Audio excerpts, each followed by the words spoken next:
പൂമനം circle inspector Joseph Chacko. അയാൾ കൃത്യമായി പ്രവർത്തിച്ചിരുന്നെങ്കിൽ ഈ സംഭവം തന്നെ അവിടെ ഉണ്ടാകില്ലായിരുന്നു. എന്നിട്ട് ഇപ്പോഴും യഥാർത്ഥ കുറ്റവാളികൾ ആരാണെന്ന് കണ്ടുപിടിക്കാനോ സൂചിപ്പിക്കാനോ പോലും അയാൾക്ക് കഴിഞ്ഞിട്ടില്ല. അതെ സർ, എനിക്കും സംശയമുണ്ട്. അന്വേഷണ ഉദ്യോഗസ്ഥൻ എന്ന നിലയ്ക്ക് അയാൾ പറയുന്നത് വിശ്വസിക്കാൻ മാത്രമേ പലപ്പോഴും ഞങ്ങൾക്ക് കഴിയൂ സർ. അതുകൊണ്ട് അവിടെ ഒരു അഴിച്ചുപണി നടത്തിയ താൻ ഉദ്ദേശിക്കുന്നത് എത്രയും പെട്ടെന്ന് അവിടെ മറ്റൊരാളെ പോസ്റ്റ് ചെയ്യണം സാർ. സാറ് സമ്മതിക്കുമെങ്കിൽ ഞാൻ ഒരാളുടെ പേര് പറയാം. നീതി നിഷേധിക്കുന്നവന്റെ നട്ടലടിച്ച് കലക്കാനും ആ കയ്യിൽ നിയമത്തിന്റെ വിലങ്ങിട്ട് പൂട്ടാനും നെഞ്ചുറപ്പുള്ള ഒരുത്തൻ ഡിപ്പാർട്ട്മെന്റിൽ ഉണ്ടായിരുന്നു. One mister Amarnath. പെട്ടിമാർത്താണ്ടിന് ഇവിടെ എന്താ കാര്യം?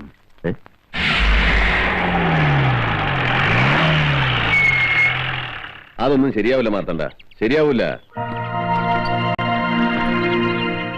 ഇവിടെ ഇപ്പൊ വീട്ടുകാരും കൃഷിക്കാരും ഒക്കെ നോക്കി നാട്ടുകാരോട് ഉള്ളതും ഇല്ലാത്തതൊക്കെ പറഞ്ഞുകൊണ്ടിരിക്കുമ്പോ ഒരു സുഖമുണ്ട്. അത് കളഞ്ഞു വിളിക്കാൻ ഞാൻ തയ്യാറില്ല. നീ ചെന്ന് പറഞ്ഞേക്ക്. ആത്മാർത്ഥ സുഹൃത്താണ്, ഒപ്പം കളിച്ചു വളർന്നവരാണ്. ഞാൻ പറഞ്ഞാൽ എന്തു അനുസരിക്കും എന്നൊക്കെ മന്ത്രി എടുത്തും ഡിവൈഎസ്പി എടുത്തും വീരവാദം മുഴക്കിട്ടൊന്ന് ഞാനിപ്പോ വിഡ്ഢിയായി. അതെ, ആണും പെണ്ണും കിട്ടവന്റെ മുമ്പിൽ നട്ടലും വളർത്തിയൊന്നും നക്കാപ്പിച്ച കാശിന് ജോലി ചെയ്യാൻ എന്നെ കിട്ടില്ല. ഇനിയിപ്പോ ദൈവം തമ്പരാ വന്ന് പറഞ്ഞാലും ഞാൻ എന്റെ തീരുമാനം മാറ്റാനും പോകുന്നില്ല. കാപ്പിടിക്കാം. ചുരുങ്ങിയ കാലം കൊണ്ട് ഒരുപാട് ശത്രുക്കളെ ഉണ്ടാക്കിയവനാ ഞാൻ. എന്തുകൊണ്ടാണെന്നോ, ഇട്ടുന്ന യൂണിഫോമിനോട് നീതി കാണിച്ചത് കൊണ്ടും ഈ മനുഷ്യന്റെ മകനായി ജനിച്ചു പോയതുകൊണ്ടും. ആ ഓർമ്മ നിനക്കുണ്ടായിരുന്നെങ്കിൽ നീ ഇത് പറയില്ലായിരുന്നു. ഡിവൈഎസ്പി മാധവൻ സാറിന്റെ പേര് കേട്ടാ കോരി തിരിക്കുന്നവരാ ഞങ്ങളൊക്കെ. ആ വലിയ മനുഷ്യന്റെ ധീരതയും കർത്തവ്യബോധവും ഈ മകനും ഉണ്ടാവുമെന്ന് കരുതി. അതാ എനിക്ക് പറ്റിയ തെറ്റ്.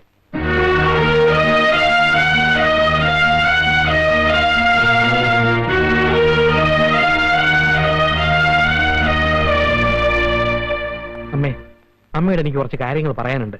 അത് കേട്ടിട്ട് അമ്മ മകനെ ഒന്ന് പറഞ്ഞ് മനസ്സിലാക്ക്.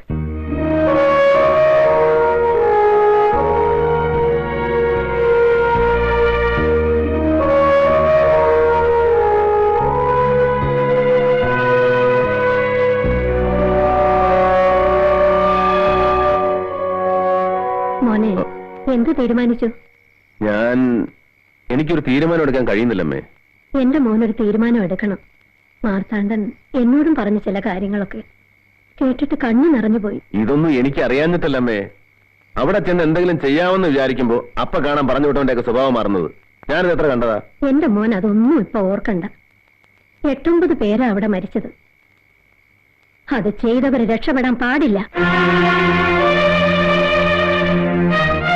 കുറ്റം ചെയ്തവരെ കണ്ടുപിടിക്കണം.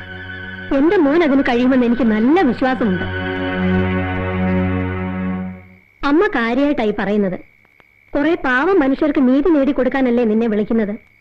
ഒന്നുമല്ലെങ്കിലും നാടിനു വേണ്ടി പൊരുതി മരിച്ചൊരു അച്ഛന്റെ മകനല്ലേ നീ?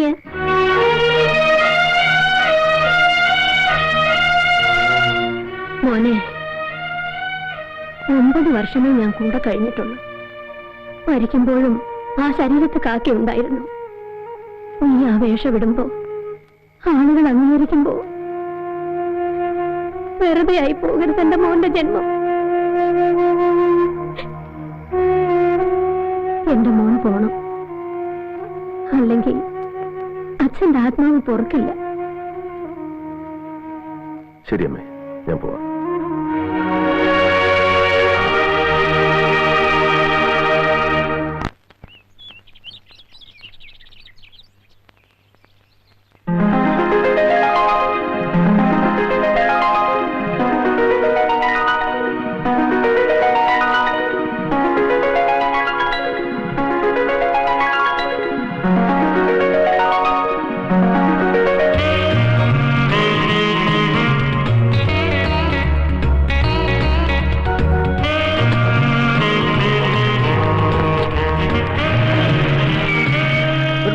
ഗുഡ് മോർണിംഗ് ഒന്നും പറയണ്ട. ഇപ്പൊ തന്നെ 25 മിനിറ്റ് ലേറ്റ് ആണ്. വണ്ടി എടുക്ക്. ഇങ്ങോട്ട് ഇറങ്ങണം. എന്താ നോക്കുന്നത്? പറഞ്ഞു മനസ്സിലായില്ലേ? ആഭ്യന്തരമന്ത്രിയുടെ പെങ്ങളാ. അതുകൊണ്ട് കോളേജിൽ പോയി ലേറ്റ് ആയതുകൊണ്ട് പിന്നെ വണ്ടിയും ലേറ്റാ. അതുകൊണ്ടാ. സ്ഥിരമായിട്ട് ഈ സാറാണോ തന്നെ കോളേജ് കൊണ്ട് വിടാറ്? അതെ. എനിക്ക് പോണം. തന്നോടല്ലേടോ പറഞ്ഞത് ഇങ്ങോട്ട് ഇറങ്ങാൻ. മന്ത്രിയുടെ പെങ്ങളെ കോളേജിൽ കൊണ്ട് വിടാനുള്ളതല്ല പോലീസ് ജീപ്പ്. അവളെ കോളേജ് കൊണ്ടാക്കാനുള്ളവനല്ല പോലീസുകാരൻ. മനസ്സിലായോ? മേലാൽ ഇത് ആവർത്തിച്ചാലുണ്ടല്ലോ.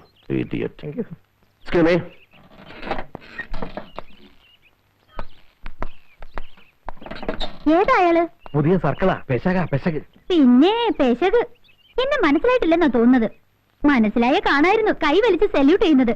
കൈവലിച്ച് സല്യൂട്ടല്ല, കരണക്കുറ്റിക്ക് കിട്ടാത്തത് ഭാഗ്യം. എന്താ പറഞ്ഞത്? ആര് പറഞ്ഞു? എന്ത് പറഞ്ഞു? ഓളെ പറഞ്ഞു. തോന്നിയായിരിക്കും. വണ്ടി എടുക്കണോ?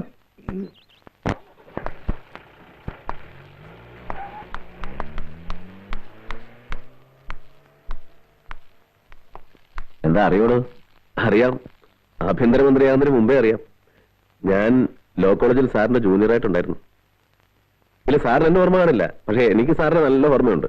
ഈ ശബ്ദവും അന്ന് ലോ കോളേജിന്റെ ചുവരുകളെ പോലും പിടിച്ചു കുലുക്കിയ ശബ്ദമല്ലേ ഇത്.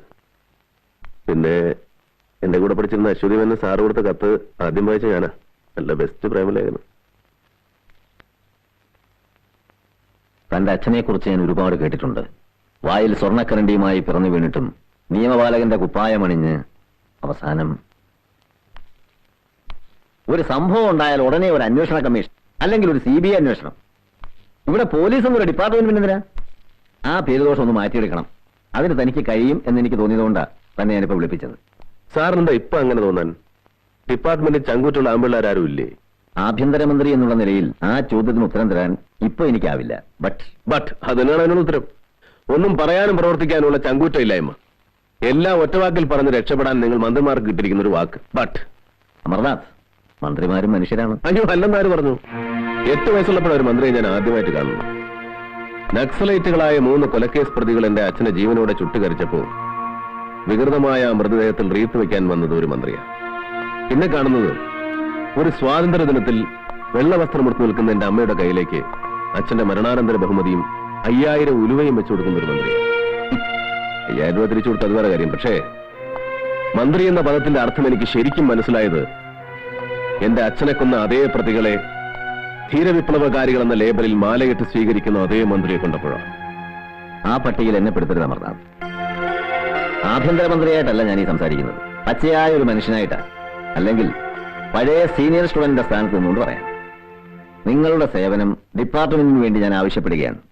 അത് എനിക്ക് അധികാരത്തിൽ തുടരാനുള്ള മോഹം കൊണ്ടല്ല, മറിച്ച് മറ്റുള്ളവരെയും അധികാരത്തിൽ നിന്ന് ഇറക്കാനുള്ള മോഹം കൊണ്ടാണോ? ഇതൊരു ചലഞ്ചാണ്. You carry on.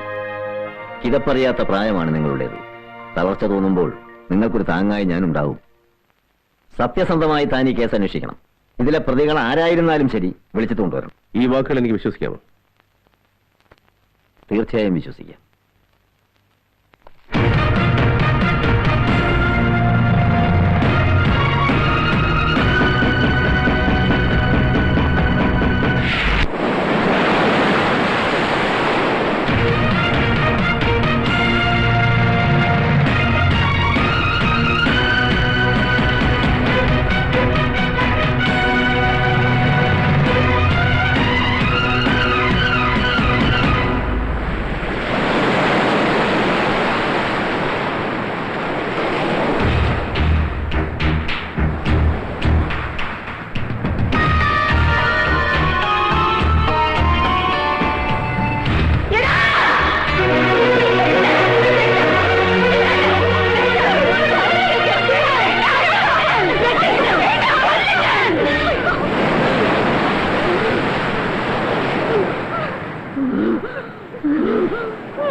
ആകെയുള്ള 2 എണ്ണത്തിൽ ഒരുത്തനെ വെട്ടിക്കൊന്നത് എന്റെ മുന്നിൽ വെച്ചാ.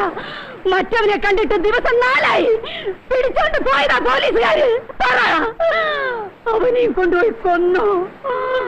പറ മോനെ, നിനക്കും ഇല്ലേ ഒരമ്മ? പറ മോനെ. എന്റെ മോനെ വിടെ. പറ മോനെ.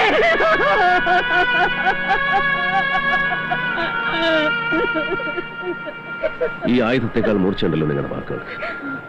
ഈ കടലിലേക്കാൾ ആഴമുണ്ടല്ലോ നിങ്ങളുടെ മനസ്സുകൾ. മരിച്ചുപോയ മോനെ തിരിച്ചു തരാനാവില്ല. പക്ഷേ ജീവിച്ചിരിക്കുന്ന മകനെ അമ്മയുടെ കയ്യിൽ ഞാൻ തിരിച്ചേൽപ്പിക്കും. പക്ഷേ പറയണം, അവൻ കുറ്റവാളി അല്ലെന്ന്. പിന്നെ കുറ്റവാളി ആരെന്ന്. സ്വന്തം മകൻ കൺമുമ്പിൽ കിടന്ന് മരിക്കുന്നത് കണ്ടുവന്ന അമ്മയല്ലേ നിങ്ങൾ? പറയ്, ആരൊക്കെ ചേർന്നാണ് അവനെ? പറ.